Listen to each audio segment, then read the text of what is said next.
We have just wrapped up the second season of Forgotten Sounds of Flamenco, a podcast where we have explored captivating stories, characters, and flamenco music, very unknown, almost forgotten. In episode 52, the last of the season, we will take a journey to the most unforgettable moments of the season. Are you in?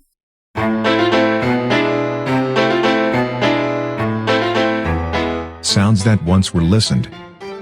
Sounds that once were enjoyed. Sounds that once were danced. Sounds relegated to oblivion. And yet, there is still something we can do for them.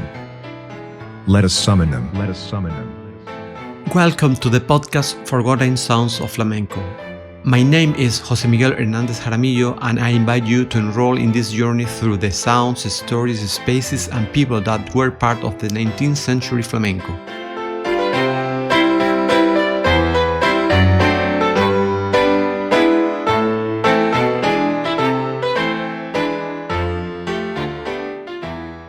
Hola, ¿qué tal estás? Te doy la bienvenida a este episodio especial con el que cerramos la segunda temporada del podcast Sonidos Olvidados del Flamenco. Antes de nada quiero agradecerte profundamente por estar ahí, escuchando, apoyando y formando parte de esta comunidad. Gracias a ti, este proyecto sigue creciendo y superando todas nuestras expectativas. En este segundo año hemos logrado algo muy motivador. La audiencia y los seguidores han crecido notablemente, alcanzando en tan poco tiempo cifras que jamás imaginamos.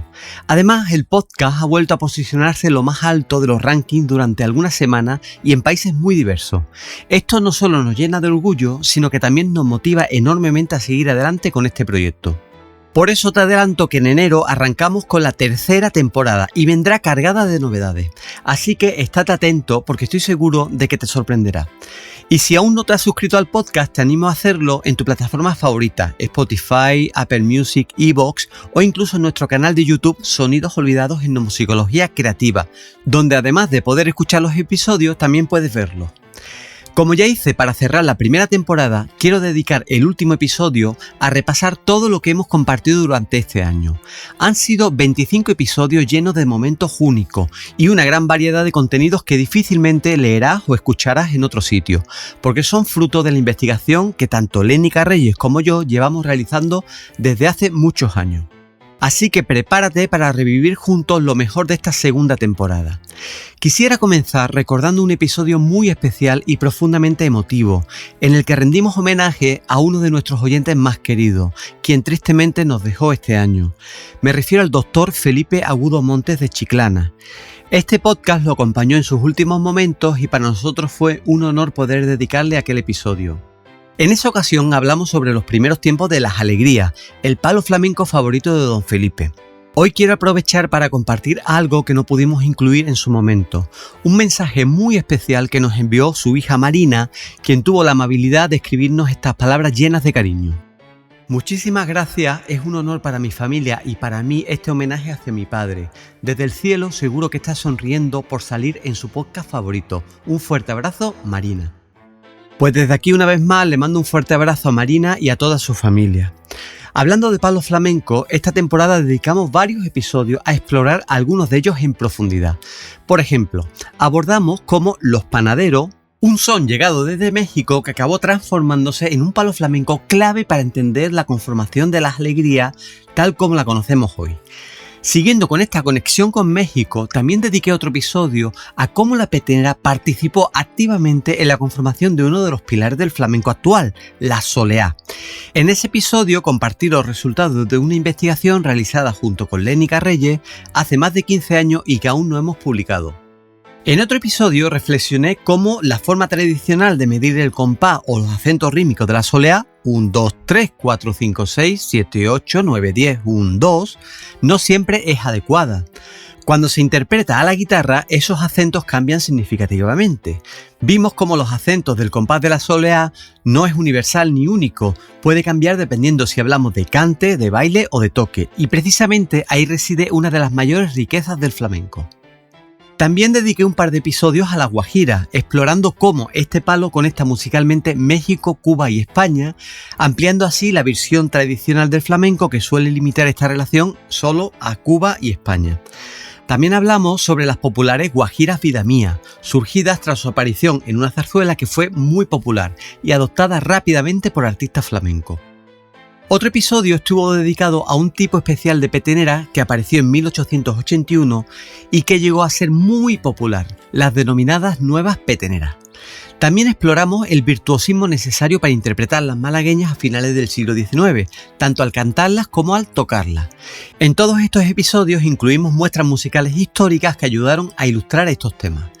Sin embargo, el episodio más escuchado hasta ahora, no solo de la segunda temporada, sino de todo el podcast, ha sido el dedicado a enumerar los 10 palos flamencos más populares entre 1895 y 1915, basado en el número de grabaciones realizadas en ese periodo. Este episodio sorprendió a muchos oyentes y generó numerosos comentarios por lo revelador de los datos presentados. En esta temporada también dedicamos algunos episodios a la guitarra flamenca del siglo XIX, en concreto a mostrar cómo la guitarra flamenca de concierto ya existía varias décadas antes de lo que se asume en las historias del flamenco.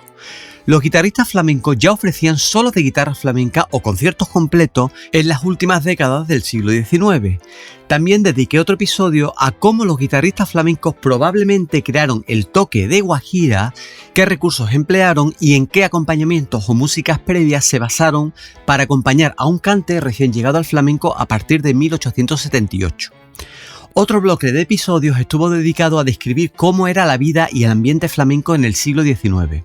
Comencé explorando la mitad del siglo, cuando aún no existía algo que se llamara flamenco como tal, y disfrutamos con la narración que Serafín Estebanes Calderón dejó sobre una fiesta típica del barrio de Triana de Sevilla, a la que él mismo asistió. Esta descripción nos transportó a un momento clave en la gestación de lo que más tarde sería conocido como flamenco. En otro episodio leí fragmentos de un fascinante artículo de 1873 que describía cómo eran las cantaoras flamencas de la época y cómo desarrollaban su labor artística, arrojando luz sobre un aspecto muy poco documentado en el arte flamenco. Además, en uno de los últimos episodios de la temporada nos sumergimos en el mundo de los cafés cantantes, locales que proliferaron en las ciudades españolas a finales del siglo XIX. A través de este episodio pudimos conocer detalles sobre lo que ocurría dentro de estos espacios, desde los horarios en los que estaban abiertos hasta cuánto costaban las consumiciones o cuál era el salario de los artistas que allí actuaban.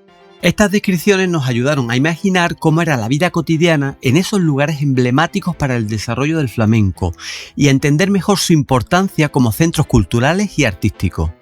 También dedicamos tiempo a episodios donde exploramos la vida y obra de personas que, de una u otra forma, participaron en la escena flamenca del siglo XIX. Desde figuras icónicas como Juan Breva, una de las principales referencias del flamenco de aquella época, hasta personajes completamente desconocidos para la mayoría de los aficionados. De Juan Breva analizamos cómo, además de su actividad como cantaor en teatros y cafés, fue invitado a participar en numerosas zarzuelas en Madrid desde su llegada a la capital en 1879. Este dato nos permitió entender mejor su versatilidad artística y su impacto más allá del ámbito estrictamente flamenco. Entre los personajes menos conocidos nos trasladamos a California, a Los Ángeles, donde el cantaor aficionado Francisco Amate realizó grabaciones únicas en discos de cilindro a principios del siglo XX. Estas grabaciones son una auténtica cápsula del tiempo, ya que recogen un tipo de peteneras que habían dejado de estar de moda en aquella época. Entre las grabaciones comerciales de aquel tiempo no encontramos estas versiones tan antiguas, lo que convierte las interpretaciones de Amate en un tesoro invaluable. Él cantaba las peteneras que se hicieron populares en toda España desde finales de la década de 1870 y hasta el momento son las únicas grabaciones conocidas de este estilo de petenera. Este hallazgo lo realicé cuando vivía en Los Ángeles, curiosamente muy cerquita del archivo donde se conservaban estos viejos cilindros. Cabe destacar que estas no fueron grabaciones comerciales, sino registros caseros que han sobrevivido al paso del tiempo y nos ofrecen un vistazo único a una tradición prácticamente olvidada. En otro episodio recordamos la figura de Buenaventura Íñiguez, un sacerdote navarro que, además de ejercer como organista de la Catedral de Sevilla y del Monasterio de Santa Inés, compuso interesantes piezas flamencas para piano. En ese episodio pudimos escuchar algunas de estas composiciones que reflejan una faceta poco conocida de la música flamenca. Sin salir de Sevilla, también exploramos la obra de Manuel Font de Anta, célebre por ser el autor de algunas de las marchas procesionales más emblemáticas de la Semana Santa sevillana, como Amargura o mi marcha favorita, Soleá dame la mano. Sin embargo, Font de Anta también dejó un legado menos conocido, canciones y composiciones flamencas para piano que destacan por su calidad e innovación y que tuvimos la oportunidad de disfrutar en el episodio que le dedicamos. También hubo ocasión para recordar a figuras nacidas fuera de España que contribuyeron al flamenco, entre ellas el húngaro Óscar de la China, un virtuoso pianista que residió parte de su vida en Andalucía y nos legó impresionantes composiciones flamencas para piano. También dedicamos un episodio a Anne Judic, una soprano francesa que alcanzó gran éxito en España interpretando petenera. Este enfoque internacional del flamenco lo abordamos en otros episodios como el que inauguró esta temporada, donde analizamos cómo el flamenco ya era un arte global en el siglo XIX. También exploramos la relación entre el flamenco y las músicas hispanoamericanas, desmontando ideas simplistas sobre los llamados palos de ida y vuelta. La flamencología tradicional acuñó este término para explicar que ciertas músicas españolas viajaron a América y regresaron transformadas hasta convertirse en palos flamencos. Sin embargo, esta afirmación no solo es simplista y colonialista, sino también es incorrecta. Fíjate, no existe evidencia de ninguna canción española que haya regresado desde América para convertirse en un palo flamenco, ni una sola. Por lo que desde aquí invito a no emplear nunca más ese término ida y vuelta, o al menos hasta que no se demuestre que ese proceso de la ida y vuelta sucedió tal y como se nos ha contado. Este debate generó muchas felicitaciones por parte de los oyentes interesados en profundizar en estos procesos históricos más complejos. Y es que, como siempre digo, la investigación sobre flamenco del siglo XIX sigue siendo un terreno lleno de lagunas y mitos. En varios episodios analizamos defectos metodológicos que han llevado a conclusiones erróneas, pero que aún se repiten en libros y hasta en programas académicos sobre el flamenco, por ejemplo, en algunos másteres de flamenco. Por ejemplo, hablamos sobre las teorías míticas, es decir, hipótesis lanzadas por figuras influyentes en la flamencología que se han aceptado sin ningún tipo de cuestionamiento. Como por ejemplo que las peteneras surgieron en la región guatemalteca del Petén únicamente porque las palabras se parecen.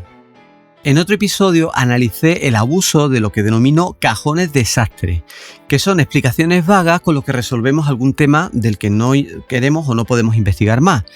Algunos de estos cajones son, por ejemplo, estas frases, estas coletillas que se oyen: esto viene del folclore, o este palo proviene de alguna zarzuela, o su origen está en el fandango, etcétera, etcétera, utilizadas para cerrar investigaciones sin profundizar ni aportar pruebas sólidas. Esto lamentablemente no es un tema del pasado. Investigadores contemporáneos actuales siguen cayendo una y otra vez en el empleo de estos cajones de sastre. Pues bueno, con este rápido repaso hemos recordado algunos de los sonidos olvidados que hemos escuchado esta temporada, que nos ha hecho redescubrir un flamenco tan desconocido como fascinante. Si te perdiste alguna historia o quieres revivirla, te invito a hacerlo en plataformas como Spotify, Apple Music, iVoox o en nuestro canal de YouTube Sonidos Olvidados en Musicología Creativa, donde, si te apasionan estos temas históricos relacionados con las músicas populares, puedes encontrar un montón de contenidos interesantes, no solo de flamenco, sino también relacionados con otras músicas españolas y sobre todo de algunos países americanos. Te deseo unas felices fiestas y una excelente entrada del nuevo año. Pues nada más, nos reencontramos por aquí de nuevo en enero con una tercera temporada no solo llena de novedades, sino también con algunos contenidos de unas investigaciones que aún estamos haciendo y que estamos deseando revelar porque son importantísimas para conocer mejor la historia de nuestro apasionante flamenco.